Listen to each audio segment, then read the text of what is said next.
ఈరోజు మీకు అందరికి ప్రీ ప్రైమరీ 1, 2 ఈ బుక్స్ ప్రతి ఒక్క పిల్లలకి 4 బుక్స్ ఇవ్వడం జరుగుతుంది.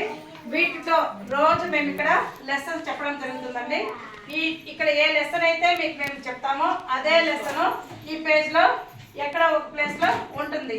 దాన్ని పేరెంట్స్ ఖచ్చితంగా గుర్తించి ఏ రోజు చెప్పిన పాఠాన్ని ఆ రోజు పిల్లల దగ్గర సక్రమంగా రాయించాలని, మేము చెప్పే పాఠమే కాకుండా ఇంటి దగ్గర మీరు కూడా కాస్త శ్రద్ధ పెడితే పిల్లలు అందరూ ఒకే ఈక్వల్గా చదువుకునేందుకు వీలుంటుంది.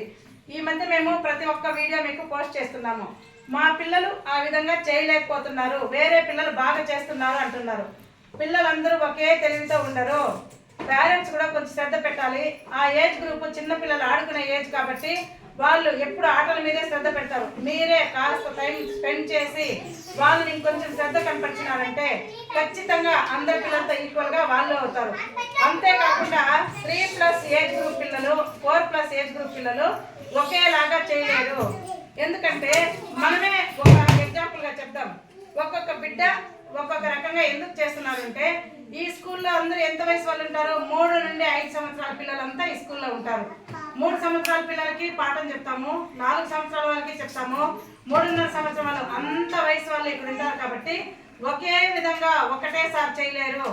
మీకే తెలుసు, ఈ మధ్యంతా 3 సంవత్సరాల పిల్లలు కొత్తగా స్కూల్లో చేరుతాను ఏం చేస్తారు? వాళ్ళు కొంచెము మాకు అలవాటు అయ్యేంత వరకు ఏడుస్తూ ఉంటారు. అప్పుడు ఏం చేస్తారు? మేము వాళ్ళు అలవాటు చేసుకునే దానికి వాళ్ళకి వెంటనే పాఠం చెప్పకుండా వారు మా దగ్గర ఉండేదానికి మేము వాళ్ళకి సహకరిస్తాము. ఆ తర్వాత ఏం చేస్తాము?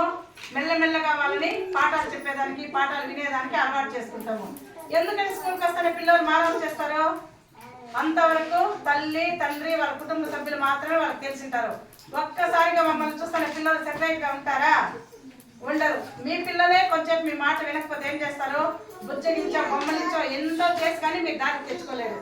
అట్లాంటిది మేము ఈ విధంగా వాళ్ళకి పాఠాలు చెప్పాలి అంటే కొంచెం టైం అయితే పిల్లలు తీసుకుంటారు. ఇప్పుడు ఏం నెల జరుగుతుందంటే ఆగస్టుది, జూన్, జూలై అంతా జూన్ నెల మొత్తము కొంచెము ఇబ్బంది పెట్టే పిల్లల్ని ఏడ్చుకుంటూ తల్లిదండ్రుల మీదే గుర్తించుకొని ఏడ్చే పిల్లలంతా మేము సెపరేట్ చేసేదానికి కొంచెం టైం తీసుకుంటుంది. అంత మటుకానికే మీరు ఆ పిల్లలు అయితే బాగా చేస్తున్నారు, మా పిల్లలు చేయలేదు అని అనుకోవద్దండి.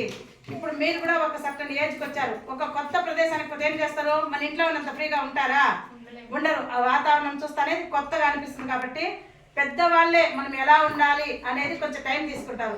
వీళ్ళ ఏజ్ గ్రూప్ చిన్నది కాబట్టి ఇక్కడ నేను పిల్లలకు పాఠాలు చెప్తూ ఉన్నా, ఏమైనా ఉన్నా ఏమో వీళ్ళు మీకు కొత్తగా ఉన్నారు కదా అని వాళ్ళకి లోపల కొంచెం భయం ఉంటుంది.